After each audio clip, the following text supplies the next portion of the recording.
Olá, bom dia, gente. Hoje eu estou gravando essa aula, ela corresponde ao capítulo 5 de vocês, que é a aula sobre a instituição da República, também conhecido como República Velha. É um tema que tem uma certa cobrança nos vestibulares, mas eu vou tocar em alguns pontos principais só no capítulo 6, que é da República Oligárquica. De uma forma ou de outra, a República Velha ela se instaura a partir da queda do Segundo Reinado. O que significa isso? Três fatores são considerados pelos historiadores como fatores fundamentais para a queda do Segundo Reinado. São justamente os seguintes. A abolição da escravatura é um dos fatores, porque a abolição da escravatura faz com que o Dom Pedro II ele perca o apoio dos latifundiários. O segundo fator é a Guerra do Paraguai, que causa um forte desgaste no governo brasileiro e alça os militares a categoria de heróis nacionais pelo conflito que houve da Guerra do Paraguai. E um outro fator seria justamente essa força que os militares têm, porque o governo também no Segundo Império, no Segundo Reinado, ele não acaba valorizando os militares da forma como os militares viam que deveriam ser valorizados. Então, surgem diversas ideias positivistas no seio dos militares, e isso faz com que no dia 15 de novembro de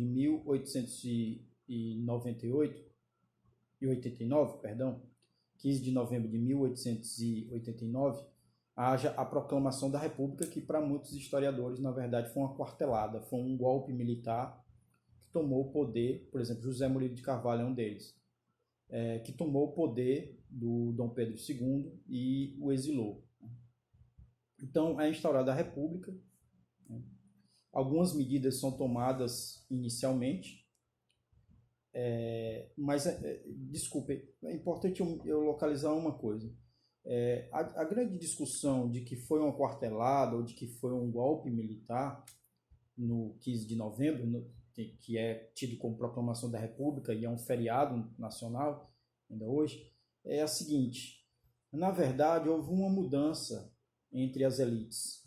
Então, os grupos de cafeicultores, junto com os militares, eles assumiram o poder no país, mas não provocaram nenhuma alteração profunda, nenhuma alteração de que pudesse fazer com que as pessoas pobres, as classes menos abastadas da época, elas pudessem ter acesso à cidadania, ter acesso digamos, a medidas que garantissem direitos, que garantissem melhores condições de vida e uma participação política 100% mais efetiva para as camadas populares, né? Então foram pequenas medidas que foram tomadas, mas que mantinham as elites ou classes dominantes ou os poderosos com o controle político desse processo todo.